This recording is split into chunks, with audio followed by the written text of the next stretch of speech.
ভারতের মধ্যে নবীজি কিনে একটু কটাক্ষ করছে, বলে আই লাভ মোহাম্মদ এই স্লোগান দিয়া পুরা ভারতের মধ্যে, পুরা দেশের মধ্যে সৈলাভ বিস্তার করছে। বলে কেন?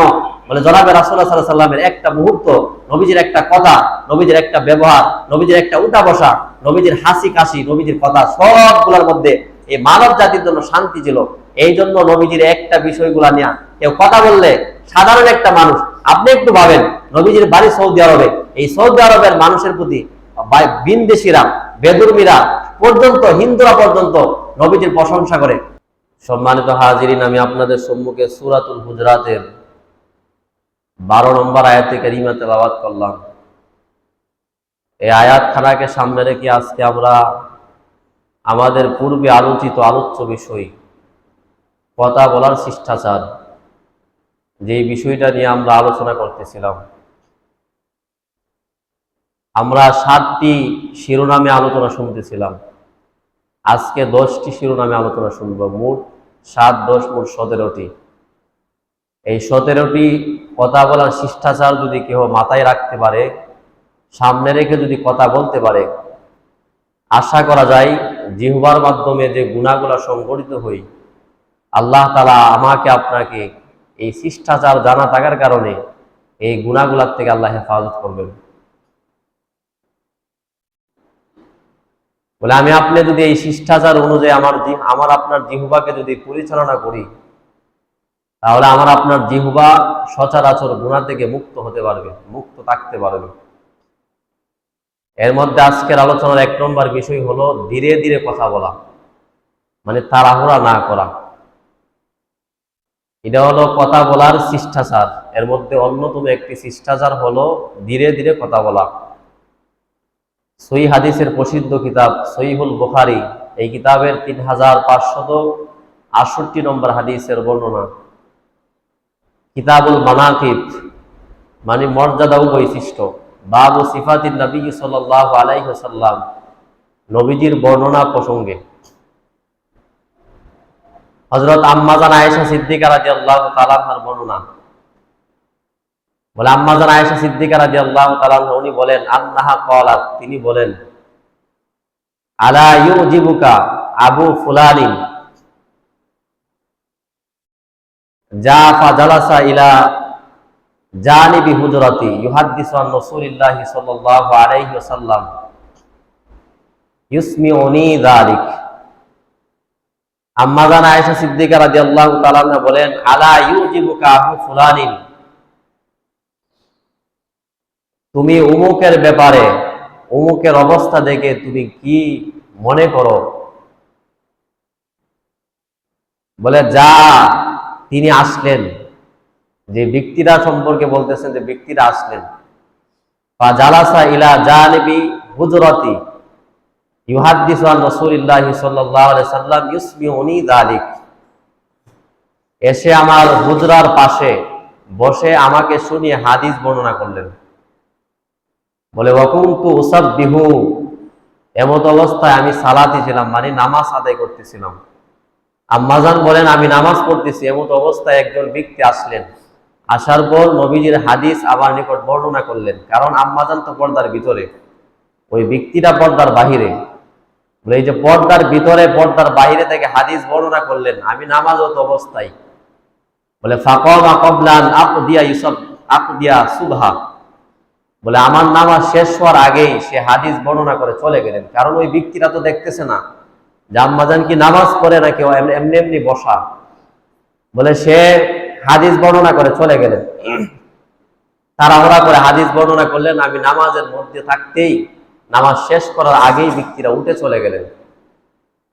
আম্মাজান বলতেছে ওয়ালাউ আদরাকতুহু লারাদাতু আলাইহি, বলে আমি যদি তাকে পেতাম, মানে নামাজ শেষ করার পরে যদি তাকে আমি এই হাদিস বর্ণনা অবস্থায় পেতাম বা এই জায়গাতে বসা পেতাম, লারাদাতু আলাইহি, তাহলে আমি অবশ্যই তাকে সতর্ক করতাম। বলে কি বিষয়ে? বলে ইন্না রাসূলুল্লাহি সাল্লাল্লাহু আলাইহি ওয়াসাল্লাম লাম ইয়াকুন ইয়াসরুদুল হাদিসা কাসারদিকুম, তোমাদের মতো রাসূল সাল্লাল্লাহু আলাইহি সাল্লাম দ্রুত গতিতে কথা বলতেন না, মানে নবীজি ধীরস্থির ভাবে আস্তে আস্তে কথা বলতেন। আমি নামাজরত অবস্থায় থাকার মধ্যেই তুমি যে তাড়াহুড়া করে কথা বলবা, এই কথাগুলা বললা, নবীজি এরকম ভাবে দ্রুত গতিতে কথা বলতেন না। এই ব্যাপারে যাতে সে দ্রুত গতিতে আর কোনোদিন কথা না বলে, এই ব্যাপারে আমি অবশ্যই তাকে সতর্ক করতাম, যদি আমি নামাজ শেষ করার পর তাকে আমি পেতাম। এটা হলো আজকের আলোচনার 1 নম্বর, যে ধীরে ধীরে কথা বলা, তাড়াহুড়া করে কথা না বলা। এই জন্য নবীজি যখন হাদিস বর্ণনা করতেন, নবীজি যখন ইসলামী শরিয়াতের বিভিন্ন বিষয় যখন সাহাবীদের সামনে উপস্থাপন করতেন, সাহাবীরা শোনা মাত্রই মুখস্থ করে ফেলত। ওই যে আবু হুরায়রা রাদিয়াল্লাহু তাআলা সহ যেই সমস্ত সাহাবীরা নবীজির থেকে হাদিস বর্ণনা করেন, বলে হুবহু নবীজি যেই ভঙ্গিতে বলতেন, নবীজির শব্দগুলা চয়ন করতেন, ব্যবহার করতেন, সাহাবীরা হুবহু ওই শব্দগুলাই ব্যবহার করত। কেন? বলে ওই যে নবীজি কথাগুলা ধীরস্থির ভাবে ধীরে ধীরে বলতেন, তাড়াহুড়া করে কথা বলতেন না। এমন হইতো না যে নবীজি একটা কথা বলার পর আবার কথাটা বলার প্রয়োজন হইতো। এমনিতে নবীজির অভ্যাস ছিল, আদত ছিল, যেহেতু সাহাবীদের জামানায় এরকম সাউন্ড বক্স, মাইক এগুলোর ব্যবস্থা ছিল না। দূরে বসানোর জন্য নবীজি একবার সামনের দিকে চেহারা রেখে কথা বলতেন, আবার নবীজি ডান দিকে চেহারা রেখে কথা বলতেন, আবার বাম দিকে, বলে এটা আওয়াজের জন্য বলতেন। কিন্তু এমনিতেই নবীজি ধীরে ধীরে কথা বলতেন। এটা হলো কথা বলার একটা অন্যতম শিষ্টাচার, ভদ্রতা, যে ধীরে ধীরে কথা বলা। এটা হলো 1 নম্বর গেল। 2 নম্বর বলে কথাবার্তায় অশ্লীলতা পরিহার করা। হাদিসের একটা কিতাব আছে তিরমিজি শরীফ, এই তিরমিজি শরীফের 1977 নম্বর হাদিসের বর্ণনা। বর্ণনাকারী হযরত আব্দুল্লাহ রাদিয়াল্লাহু তাআলা আনহু, আন আব্দুল্লাহ রাদিয়াল্লাহু তাআলা আনহু قال قال رسول الله صلى الله عليه وآله وسلم, আল্লাহ নবীর সাহাবা হযরত আব্দুল্লাহ রাদিয়াল্লাহু তাআলা বর্ণনা, তিনি বলেন, নবীজি বলেন, লাইসাল মুমিনু বিত্তানি ওয়ালাল্লানি ওয়ালাল ফাহিশি ওয়ালাল বাযি। লাইসাল মুমিনু বিত্তানি, মুমিন কখনো দোষারোপকারী, নিন্দাকারী হতে পারে না। ইমানদার মুসলমান কোনদিন তার অপর ভাইয়ের দোষারোপ, অপর ভাইয়ের নিন্দা কোনদিন বলে বেড়াতে পারে না। মুসলমান এমন কোনদিন হতে পারে না। ওয়ালাল্লানি, মুসলমান কখনো এরকম ভাবে, লাআনি মানি এরকম ভাবে মুসলমান কখনো লানত করতে পারে না, অভিসম্পাত করতে পারে না। ওয়ালাল ফাহিশি, মুসলমান কোনদিন অশ্লীল কাজ মুসলমান কোনদিন করতে পারে না, কোনদিন ফাহিশা কথা বলতে পারে না, কোনদিন ফাহিশা কাজ মুসলমানের মাধ্যমে সংগঠিত হতে পারে না। ওয়ালাল বাগী, এবং মুসলমানের ভাষা এরকম ভাবে কটুরবাসী মুসলমান কোনদিন হতে পারে না। বলে 4টা বিষয়, যে লাইসাল মুমিনু বিত্তানি ওয়ালাল লাআনি ওয়ালাল ফাহিশি ওয়ালাল বাগী, মুসলমান দোষারোপ, নিন্দাকারী হতে পারে না, মুসলমানের জবান বড় কন্ট্রোল হবে। 2 নম্বর ওয়ালাল লাআনি, মুসলমান অভিসম্পাদকারী হতে পারে না, অভিসম্পাদ এরকম অভিশাপ দিতে পারে না, যে আল্লাহর তোর উপর আল্লাহ তাআলা বড়, এরকম কথা মুসলমান বলতে পারে না। বলে ওয়ালাল ফাহিশি, এরকম ভাবে মুসলমানের মাধ্যমে মুসলমানের শানের খেলাফ এরকম কোন কাজ মুসলমানের মাধ্যমে সংঘটিত হতে পারে না। বলে ওয়ালাল বাযী, বলে মুসলমান কঠোরবাসী হতে পারে না, মুসলমানের কথা হবে বড় নরম, পর্যায়ক্রমে ঘটনাক্রমে মুসলমানের কথা আওয়াজ উঁচু হবে, কিন্তু এমনিতে স্বাভাবিকভাবে মুসলমানের কথা জবান বড় নরম হবে। এটা হলো 2 নম্বর। 3 নম্বর বাচালতা পরিহার করা। কথা বলার শিষ্টাচারের মধ্যে অন্যতম হলো বাচালতা পরিহার করা। বাচালতা মানে বেশি বেশি কথা বলা, অনর্থক কথা বলা, একটা জায়গায় বসা, অনর্থক, কোনো প্রয়োজন নাই, এমনি এমনি কথা বলা, বাচাল, এটাকে বাচাল বলে। যারা অতিরিক্ত কথা বলে তাদেরকে বাচাল বলে। এই বাচালতা পরিহার করা, এটা কথা বলার শিষ্টাচার, ভদ্রতা। এই তিরমিজি শরীফের এই 2018 নম্বর হাদিসের বর্ণনা, বর্ণনাকারী হযরত জাবের রাদিয়াল্লাহু তাআলা আনহু, আন্না রাসূলুল্লাহ সাল্লাল্লাহু আলাইহি ওয়া আলিহি ওয়াসাল্লাম قال, আল্লাহর নবী সাহাবা হযরত জাবের রাদিয়াল্লাহু তাআলা আনহুর বর্ণনা, তিনি বলেন, নবীজি বলেন, ইন্না মিন আহাব্বিকুম ইলাইয়া ওয়া আকাবিকুম মিন্নি মাজলিসান ইয়াউমাল কিয়ামাহ আহাসিনাকুম আখলাকা। নবীজি বলেন, তোমাদের মধ্য থেকে সেই ব্যক্তি সবচাইতে আমার নিকট সর্বোত্তম, যার চরিত্র আমার থেকে সবচাইতে পছন্দের হলো, সর্বোত্তম ব্যক্তি হলো ওই ব্যক্তি যার চরিত্র, যার আচরণ সর্বাধিক প্রিয় উত্তম। যার আচরণ সর্বাধিক প্রিয়, সবচেয়ে উত্তম, ওই ব্যক্তিরা আমার নিকট সর্বাধিক প্রিয়। বলে শুধুমাত্র তাই না,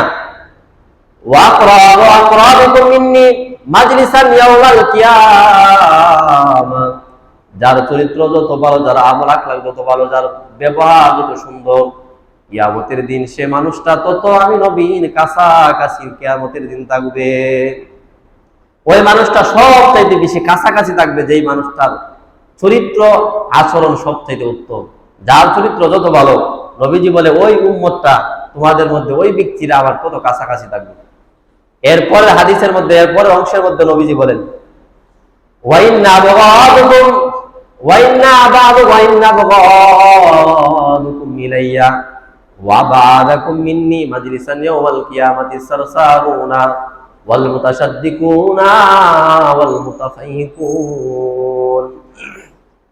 জনাবে রাসূলুল্লাহ সাল্লাল্লাহু আলাইহি সাল্লাম বলেন, তোমাদের মধ্যে সেই ব্যক্তি আমার নিকট সবচাইতে নিকৃষ্ট এবং কিয়ামতের দিন আমার কাছ থেকে অনেক দূরে থাকবে।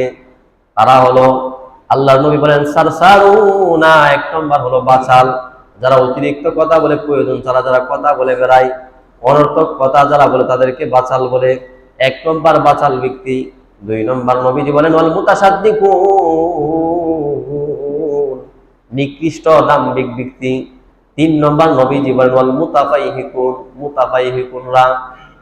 ক্বালু ইয়া রাসূলুল্লাহ, সাহাবীরা প্রশ্ন করলেন, হে আল্লাহর রাসূল, ক্বাদ আলিমনা সারসারুনা ওয়াল মুতাসাদ্দিকুন, আমরা তো জানি দাম্ভিক কাকে বলে, অহংকারী কারা তাদেরকে, দাম্ভিক নির্লজ্জ কারা তাদেরকে আমরা জানি, মানে তাদেরকে আমরা চিনি, এবং বাচালদেরকে আমরা বুঝতে পারি।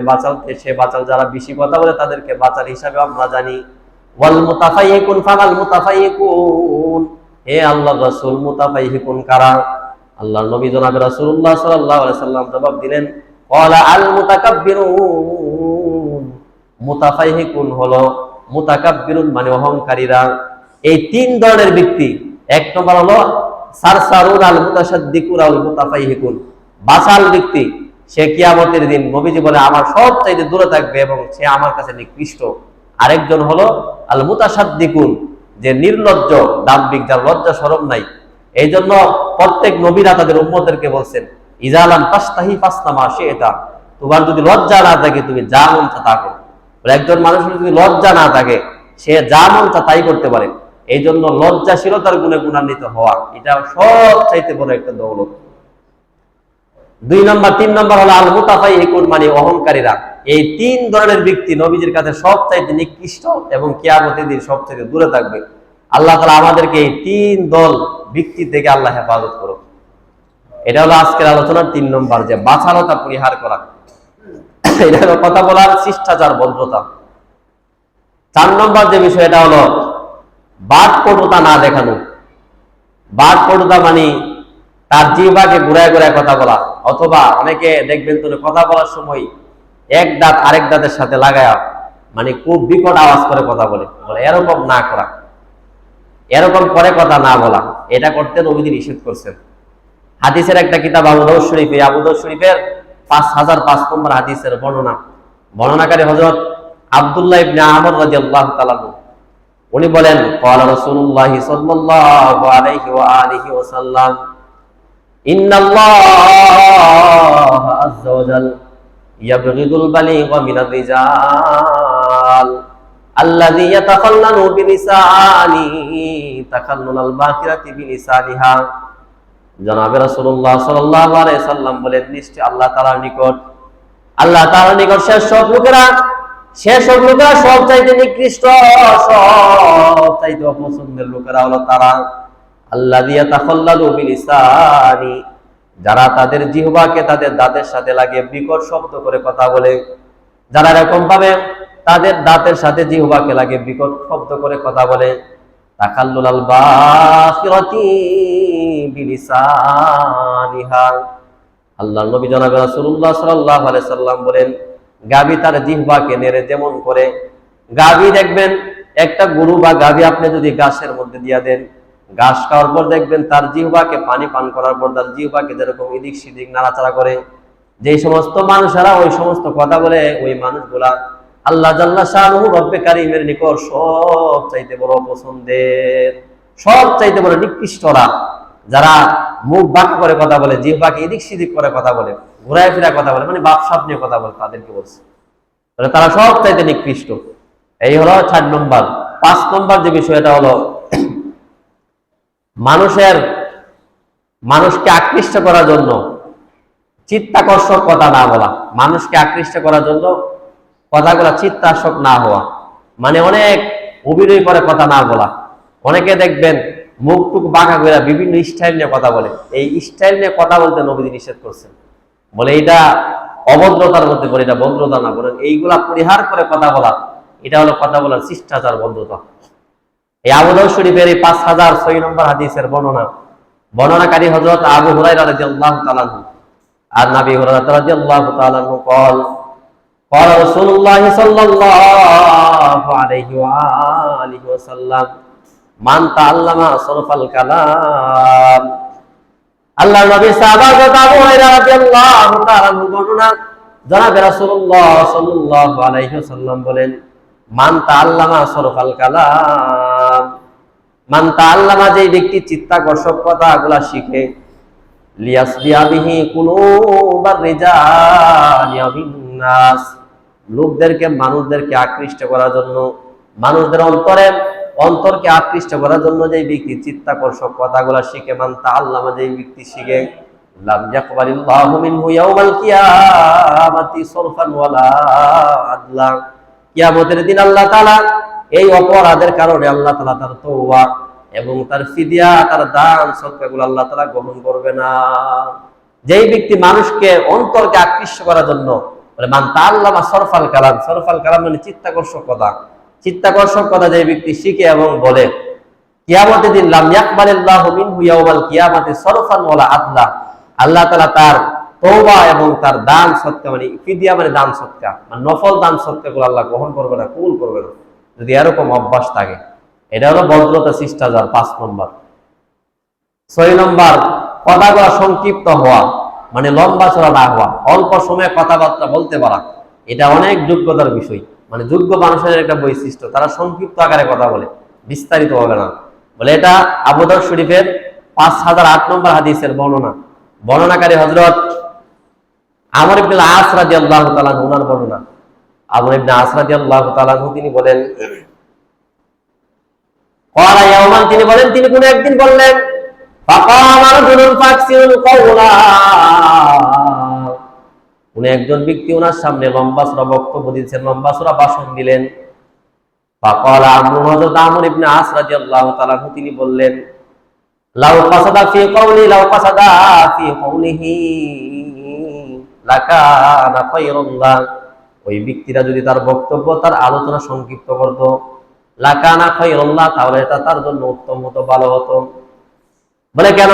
সামিতু রাসূলুল্লাহ সাল্লাল্লাহু আলাইহি ওয়াসাল্লাম ইয়াকুল, আমি আমর ইবনে আস জনাব রাসূলুল্লাহ সাল্লাল্লাহু আলাইহি সাল্লামকে আমি বলতে শুনলাম, নবীজি বলেছেন, আল্লাহর নবী বলেন লাকাদ রাআইতু আও উমিরতু, আমাকে এরকম ভাবে মনোযোগ করা হয়েছে, আমাকে এরকম ভাবে আকর্ষণ করা হয়েছে, আও উমিরতু, অথবা আমি জনাব রাসূলুল্লাহকে নির্দেশ করা হয়েছে, বলে আমি জনাব রাসূলুল্লাহ যেন আন্না তাজাওয়াজা ফি কওলি, আমি যেন কথা বলার ক্ষেত্রে আমি যেন সংক্ষিপ্ততা অবলম্বন করি, মানে সংক্ষিপ্ত বক্তব্য যেন আমি প্রদান করি, এই ব্যাপারে আমি জনাব রাসূলুল্লাহ সাল্লাল্লাহু আলাইহি সাল্লামকে আদেশ করা হয়েছে। বলে ফাইনাল জাওয়াজা হুয়া খায়রুন, কেননা সংক্ষিপ্ত বক্তব্য, সংক্ষিপ্ত আলোচনা এটা হলো উত্তম, এই জন্য আমি জনাব রাসূলুল্লাহ সাল্লাল্লাহু আলাইহি সাল্লামকে সংক্ষিপ্ত বক্তব্য দেওয়ার জন্য আমাকে আদেশ করা হয়েছে। এটা আজকের আলোচনা 6 নম্বর, যে সংক্ষিপ্ত হওয়া, কথা বক্তব্য সংক্ষিপ্ত হওয়া। এইদিকে খেয়াল রাখা, আমরা অনেকে লম্বা চড়া বয়ান, এই যে বয়ানের একটা অভ্যাস, একজনের সাথে কথা বলতে গেলে দেখা যাচ্ছে অনেক, যেই মানুষটা আপনার কথাগুলো শুনতেছে সে বিরক্ত হয়, কারণ আপনি এত লম্বা চড়া বয়ান করেন, এত লম্বা চড়া কথা বলেন, কথা বলার ক্ষেত্রে যে মূল বিষয়টা এটা বলতে পারেন না। একটা আছে যে মূল বিষয়, যে আলোচ্য যে বিষয়, মূল বিষয়, যে বিষয়টা আপনি তার সাথে কথা বলতেছেন, এই বিষয়টা আপনি বলতেছেন, একটু লম্বা সময় নিতেছে, এটা সমস্যা না। কিন্তু আপনি যদি দেখা গেছে যে আলোচনা করার কথা, যে কথা বলার কথা, ওই কথা না বলে আপনি এদিক সেদিক বিভিন্ন কথা বলতেছেন। দেখা গেছে বেশিরভাগ আমাদের যে সমাজের মধ্যে যে সমস্ত এরকম দরবার গুলা হয়, যে সমস্ত কথা, এই সমস্ত কথাগুলোর মধ্যে আমি লক্ষ্য করছি যে অনর্থক কথাগুলো বেশি বলা হয়। অথচ মীমাংসা করার জন্য যে কথাগুলা বলা দরকার, এগুলা মাঝে মধ্যে ফাঁকে ফাঁকে বলে, কিন্তু বেশিরভাগই অনর্থক কথাগুলা বলে, গল্প গুজব করে, অন্তত সময় নষ্ট করে, লম্বা চড়া সময় নষ্ট করা হয়। বলে এই যে লম্বা চড়া সময় নষ্ট করা, এটা করতে ইসলাম নিষেধ করছে, এটা ভদ্রতার খেলাফ। বলে ইসলামের মধ্যে কথা বলার শিষ্টাচার, ভদ্রতা হলো সংক্ষিপ্ত ভাবে মূল বিষয়টা উপস্থাপন করা, এটা হলো সবচেয়ে বড় ভদ্রতা। কয়েকদিন আগে একজন আলোচকের আলোচনা শুনলাম, আমি এমনিতেই বেশি আলোচনা শুনি না, একজন আলোচনা শুনলাম, একটা ঘটনা দ্বারা 1.5 ঘন্টা আলোচনা করছে।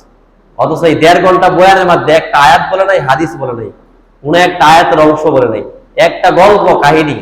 এই গল্প কাহিনীটা এটাও মানে যে সমস্ত ইতিহাসের কিতাবগুলা সবচেয়ে উচ্চ লেভেলের আছে, মনে করেন প্রসিদ্ধ এবং সঠিক, এই একটা ইতিহাসের কিতাবের মধ্যে এই ঘটনাগুলো নাই। উনি কই থেকে বলছে উনি জানে, কিন্তু 1.5 ঘন্টা উনি একটা ঘটনাই বলছে। মানুষ মাশাআল্লাহ দিয়ে হা করে তাকায় রয়েছে। বলে এগুলা শুনতে শুনতে বিদল গুলা খারাপ হয়ে গেছে, এগুলা শুনতে শুনতে এগুলার দিকে মানুষ আকৃষ্ট হয়ে গেছে। এই জন্য কথাগুলা সংক্ষিপ্ত হওয়া, মূল বিষয়গুলো আলোচনা করা, এটা ইসলামের ভদ্রতা শিষ্টাচার। এটা হলো আজকের আলোচনা 6 নম্বর। 7 নম্বর বিষয়, গীবত পরিহার করা। কথা বলার ক্ষেত্রে গীবত, আরেকজনের সমালোচনা যেন না হই। গীবত কাকে বলে, এই গীবত সম্পর্কে কিন্তু আলোচনা গেছে। নবীজি বলছেন, যিকরুকা আখাকা বিমা ইয়াকরা, তোমার ভাই সম্পর্কে তার অগোচরে এমন কথা বলা যেটা শুনলে সে কষ্ট পায়। এই অভ্যাসটা যদি তার মধ্যে থাকে, এটা গীবত। যদি তার মধ্যে না থাকে, এটাকে অপবাদ বলে। ফাইল্লাম এখন ফাকাত বাহাত্তা, যদি তার মধ্যে এটা না থাকে, এটাকে অপবাদ বলে। যদি থাকে, এটা গীবত। এই জন্য কথা বলার ক্ষেত্রে গীবত পরিহার করা, এটা কথা বলার ভদ্রতা শিষ্টাচার। আপনি কথা বলার ক্ষেত্রে চিন্তা ফিকির করে কথা বলবেন, যাতে করে আমার কথার দ্বারা আমার কোনো ভাই সম্পর্কে এমন শব্দ ব্যবহার না হই যেটা শুনলে আমার ভাই কষ্ট পায়। এটার থেকে নিজেকে বিরত রাখা। আমি যে খুতবার পরে যে আয়াতে কারিমা তেলাওয়াত করলাম, সূরাতুল হুজরাতের 12 নম্বর আয়াত, এই আয়াতের মধ্যে আল্লাহ তাআলা বলেন, ওয়ালা ইয়াক্তাব বা'দুকুম বা'দান আইয়ুহিব্বু আহাদুকুম আইয়াকুলা লাহমা আখিহি মাইতান ফাকারিহতুম। আল্লাহ জাল্লা শাআনহু বলেন, ওয়ালা ইয়াক্তাব বা'দুকুম বা'দান, তোমরা একজন আরেকজনের পিছনে এরকম গীবত করিও না, একজন আরেকজনের পিছনে নিন্দা করিও না। আইয়ুহিব্বু আহাদুকুম আইয়াকুলা লাহমা আখিহি মাইতান ফাকারিহতুম। আল্লাহ তাআলা বলেন, তোমাদের মধ্যে কেউ কি এটা পছন্দ করে যে তার মৃত ভাইয়ের গোশত সে ভক্ষণ করবে? আল্লাহ আবার নিজেই বলেন, ফাকারিহতুম, এটা তো তোমরা কখনো পছন্দ করবে না। এই যে মৃত ভাইয়ের গোশত ভক্ষণ করা, এটা যেমন অপছন্দ করো, বলে একজনের আরেকজনের পিছনে গীবত করা, সমালোচনা করা, এটাও এমন একটা খারাপ একটা জিনিস। বলে মৃত ভাইয়ের গোশত ভক্ষণ করা যেমন, একজন আরেকজনের পিছনে গীবত করা তেমন। বলে তোমরা যেরকম মৃত ভাইয়ের গোশত ভক্ষণ করতে অপছন্দ করো, ঠিক আজকে মুসলমান হিসাবে তোমাদের করণীয় হলো যে তোমার একজন ভাইয়ের অগোচরে তার পিছনে তার নিন্দা করা, সমালোচনা করা, এগুলার থেকে নিজেকে বিরত রাখবে। এটাও তোমার কাছে এমন মনে হতে হবে, তাহলেই তুমি প্রকৃত মুসলমান হতে পারবা। ফাকারিহতুম বলে ওয়াত্তাকুল্লাহ, তোমরা এই ব্যাপারে আল্লাহকে ভয় করো। একজনের সমালোচনা করার ক্ষেত্রে আল্লাহকে ভয় করো। বলে ইন্নাল্লাহ তাওয়াবুর রহিম, নিশ্চয় আল্লাহ তাআলা তওবা কবুলকারী। এর মানে হলো যে অতীতে যদি এরকম সমালোচনা নিন্দা করে থাকো কোনো ভাইয়ের অগোচরে, তাহলে ক্ষমা চেয়ে নাও, আল্লাহ তাআলা তওবা কবুলকারী। রহিম মানে আল্লাহ তাআলা দয়ালু। বলে এই যে আল্লাহ তাআলা রহিম দয়ালু, এই জন্য অপশন দিয়ে দিয়েছে, দেখেন সুযোগ দিয়ে দিয়েছেন, আল্লাহ বলেও দিয়েছেন। একটা কথা আপনি এই যে গীবত এবং নিন্দা সম্পর্কে আপনি জানেন না, এর ভয়াবহতা সম্পর্কে। আল্লাহ বলছেন যে যদি তুমি কোনো ভাইয়ের অগোচরে গীবত করো, নিন্দা করো, তাহলে তুমি যেন তোমার মৃত ভাইয়ের গোশত ভক্ষণ করবা। এই কথাটা শোনার পর ইমানদারের অন্তরে ধাক্কা লাগবে, ইমানদার চিন্তা করবে, ভাববে যে হারে আমি কি করলাম। এখন তার জন্য করণীয় কি? আল্লাহ বলে যে ফাত্তাকুল্লাহ, এই ব্যাপারে আল্লাহকে ভয় করো। ভয় করার পর কি করবা? বলে ইন্নাল্লাহ তাওয়াবুর রহিম, আল্লাহর কাছে তওবা চাও, নিশ্চয় আল্লাহ তাআলা তওবা কবুলকারী। রহিম মানে পরম দয়ালু, আল্লাহ তাআলা দয়াবান। এই জন্য আল্লাহর কাছে যদি তওবা চাও, আল্লাহ মাফ করে দিবেন। এখন গীবতের ক্ষেত্রে বিষয় হলো, আপনি যে মানুষের সমালোচনা করছেন, তার পিছনে আলোচনা করছেন, সম্ভব হলে তার কাছে ক্ষমা চেয়ে নেওয়া, তাকে বলা যে ভাই তোমার সম্পর্কে এমন এমন কথা বলছিলাম, তুমি আমার মাফ করে দিও। যার কাছে বলছেন তাকে গিয়া বলবেন যে আমি তোমার সামনে অমুক দিন অমুক জায়গায় ও ওই ব্যক্তি সম্পর্কে, আমার ওই ভাই সম্পর্কে যা কিছু বলছিলাম সবগুলো মিথ্যা বলছি। বলে এগুলা মিথ্যা বলছি, তুমি এটা স্মরণ রাখিও। বলে তুমি আমাকে মাফ করে দিও তোমার সময়টা নষ্ট করার কারণে। বলে এই যে ক্ষমা চাওয়ার পর আল্লাহর কাছে ক্ষমা চাওয়া, যদি চান যে আল্লাহ তাআলা আপনার তওবাকে আল্লাহ মাফ করে দিতে পারে, বলে ইন্নাল্লাহা তাওয়াবুর রহিম, নিশ্চয় আল্লাহ তাআলা তওবা কবুলকারী, রহিম মানে দয়ালু। এটা হলো 7 নম্বর। 8 নম্বর যে বিষয়, এটা হলো যে সুগলখড়ি পরিহার করা। সুগলখড়ি মানে হলো একজনের কথা আরেক জায়গায় গিয়ে লাগানো, মানে এই অভ্যাস মাশাআল্লাহ অনেকেরই আছে। এই সুগলখড়ি পরিহার করা, কিতাবের নাম মুসলিম শরীফ। এই মুসলিম শরীফের 191 নম্বর হাদিস। আমাদের মাদ্রাসার পাঠ্যপুস্তক অনুযায়ী, কমি মাদ্রাসার মুসলিম শরীফ, এই হাদিসের সংখ্যা হবে 105 নম্বর। আর যেটা সবচেয়ে সচরাচর পাওয়া যায়, মানে যেটা মোবাইলের অ্যাপস অনুযায়ী 191 নম্বর হাদিস। বর্ণনাকারী হযরত আবি ওয়াইল রাহিমাহুল্লাহ, উনি একজন তাবী, উনার বর্ণনা। আর নবী ওয়াইল রাহিমাহুল্লাহ قال عن حذيفة رضي الله تعالى عنه أنه بلغه أن رجلا, আল্লাহর নবীর সাহাবা হযরত হুযায়ফা রাদিয়াল্লাহু তাআলা আনহু, মানে হুযায়ফাতুল ইয়ামান রাদিয়াল্লাহু তাআলা আনহু নিকট একজন ব্যক্তি সম্পর্কে প্রশ্ন। ওই ব্যক্তিটা ইউনাম্মিল হাদিস, মানুষের গীবত করে, মানুষের চুগলখড়ি করে বেড়ায়, এমন একজন ব্যক্তি সম্পর্কে হযরত হুযায়ফা রাদিয়াল্লাহু তাআলা নিকট খবর এসে পৌঁছল। ফাকালা হুযায়ফাতুল ইয়ামান রাদিয়াল্লাহু তাআলা বললেন, সামি'তু রাসূলুল্লাহ সাল্লাল্লাহু আলাইহি ওয়া আলিহি ওয়াসাল্লাম ইয়াকুল, ওই ব্যক্তিকে ওই কথাটা শোনায় দিবা, আমি জনাবে রাসূলুল্লাহ সাল্লাল্লাহু আলাইহি ওয়াসাল্লামকে বলতে শুনলাম, নবীজি বলেন, লা ইয়াদখুলুল জান্নাতা নাম্মাম, সুগলখোর কখনো জান্নাতে প্রবেশ করবে না। ওই যে ব্যক্তিরা সুগলখড়ি করে বেড়ায়, তার কাছে আমার এই পক্ষ থেকে এই কথাটা পৌঁছে দিবা। নবীজিকে আমি বলতে শুনলাম, নবীজি বলছেন, আমি শুনছি নিজে। নবীজি বলছেন, লা ইয়াদখুলুল জান্নাতা নাম্মাম, সুগলখোর বেহেশতে প্রবেশ করবে না, জান্নাতে প্রবেশ করবে না। একজন মুসলমানের জন্য সবচাইতে ব্যর্থতা এটা যে যদি আপনি জান্নাত না পান। আপনি মুসলমান হইলেন, আপনি ইমানদার, আপনি নামাজ পড়লেন, আপনি রোজা রাখলেন, ইসলামের বিধিবিধানগুলা সাধ্যমতো আপনি পালন করলেন, করার পরে রেজাল্ট আসলো যে আপনি জাহান্নামে, আপনি জান্নাতে কোনোদিন যাইতে পারবেন না, কখনো। লা ইয়াদখুলুল জান্নাতা নাম্মাম, কোনোদিন আপনি জান্নাতে যাইতে পারবেন না। এটা আপনার জন্য সবচেয়ে বড় ব্যর্থতা। একজন কাফের পুজ্জার, তার জন্য দুনিয়া, আপনি দুনিয়াও পাইলেন না। আপনি যদি সুগলখড়ি করার কারণে আপনি যদি জান্নাতও না পান, আখিরাতও না পান, তাহলে আপনার জন্য এটা সবচেয়ে বড় ব্যর্থতা। এটা 8 নম্বর। 9 নম্বর যে বিষয়টা হলো, কারো অনুপস্থিতিতে তার সম্পর্কে কোনো কথা বলার ক্ষেত্রে সতর্কতা অবলম্বন করা। একজন মানুষ আমার আপনার সামনে উপস্থিত নাই, এখন ওই ব্যক্তিরা সম্পর্কে যদি যে কোনো কথা আপনি বলতে চান, বলার ক্ষেত্রে সতর্ক থাকতে হবে। না জানি তার কোনো গীবত হয়ে যায় কিনা, না জানি তার কোনো নিন্দা হয়ে যায় কিনা, না জানি তার কোনো সমালোচনা হয়ে যায় কিনা, এই ব্যাপারে আমি সতর্কতা অবলম্বন করা। এটা হলো আজকের আলোচনার 9 নম্বর। হাদিসের একটা কিতাবের নাম আবুদাউদ শরীফ। এই আবুদাউদ শরীফের 4875 নম্বর হাদিসের বর্ণনাকারী হযরত আম্মা জান আয়েশা সিদ্দিকা রাদিয়াল্লাহু তাআলা আনহা, উনি ওনার নিজের ঘটনা উল্লেখ করছেন, নিজের কথা বলতেছেন। বলে এই যে হাদিসটা শোনার আগে একটা কথা আমার আপনার মাথায় রাখতে হবে, এটা হলো যে নবীজির স্ত্রীরা, যেহেতু স্ত্রী যদি একজনের যদি 2 জন 3 জন স্ত্রী থাকে, তাহলে স্ত্রী পরস্পরে একজন আরেকজনের মধ্যে কিছুটা একটু ইখতিলাফ তৈরি হতে পারে, স্বাভাবিক। এই জন্য এই ক্ষেত্রে এটার দিকে লক্ষ্য রেখে আমি নবীজির স্ত্রীদেরকে খারাপ ভাবার কোনো সুযোগ নেই। এটা আহলে সুন্নাহ ওয়াল জামাতের আকীদা, যে নবীরা প্রত্যেক নবীরা মাসুম, নবীজির স্ত্রীরা মাহফুজ, মানে সংরক্ষিত, নবীজির সাহাবীরাও সংরক্ষিত। এই জন্য নবীজির স্ত্রীদের ব্যাপারে, নবীজির সাহাবীদের ব্যাপারে খারাপ কোনো ধারণা করবেন তো করতে পারবোই না, বরং করার কোনো সুযোগ, সামান্য পরিমাণ কোনো সুযোগ নেই। আম্মা জান আয়েশা সিদ্দিকা রাদিয়াল্লাহু তাআলা বর্ণনা, উনি বলেন, ক্বালাত কুলতু লিন-নবী সাল্লাল্লাহু আলাইহি ওয়াসাল্লাম, আল্লাহর নবী সাহাবা হযরত আম্মা জান আয়েশা সিদ্দিকা রাদিয়াল্লাহু তাআলা আনহা বললেন, কুলতু লিন-নবী সাল্লাল্লাহু আলাইহি ওয়াসাল্লাম, আমি জনাবে রাসূলুল্লাহ সাল্লাল্লাহু আলাইহি সাল্লামকে বললাম, হাসবুকা মিন সফিয়াতা কাযা ওয়া কাযা, আপনার বিবি সফিয়া রাদিয়াল্লাহু তাআলা আনহা, ওনার জন্য এতটুকু যথেষ্ট। ক্বালা গায়রু মুসাদ্দাতিন ইয়াতানি খাসিরা, মানে তিনি একটু কাটো, বলে ওনার জন্য এতটুকু যথেষ্ট। আম্মা জান আয়েশা সিদ্দিকা রাদিয়াল্লাহু তাআলা আনহা ওনার নিজের দিকে নবীজিকে বেশি আকৃষ্ট করার জন্য এটা বললেন যে হাসবুকা বিন সফিয়াতা কাযা ওয়া কাযা, মানে ক্বালা গায়রু মুসাদ্দাতিন তানি খাসিরা, বলে আপনার বিবি সফিয়া রাদিয়াল্লাহু তাআলা আনহা উনি একটু ছোট খাটো, মানে আম্মাজান আয়েশা সিদ্দিকা রাদিয়াল্লাহু তাআলা না, উনি একটু লম্বা ছিলেন, উনার তুলনায় সুফিয়া রাদিয়াল্লাহু তাআলা একটু ছোট ছিলেন। এই মানে এই না যে নবীজির বিবি সুফিয়া রাদিয়াল্লাহু খাটো একবারে খাটো ছিলেন এরকম না, বরং উনার তুলনায় একটু খাটো ছিলেন আর কি।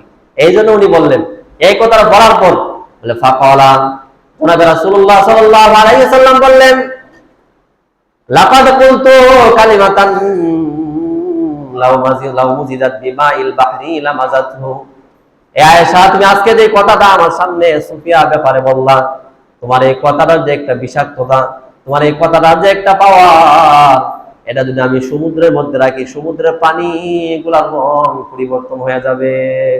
বলে এত তুচ্ছার একটা কথা তুমি বললা সুফিয়ার ক্ষেত্রে। বলে হাসবুকা মিন সুফিয়াতা কাযা ওয়া কাযা, সুফিয়া এমন এমন, মানে সুফিয়া একটু কাটো।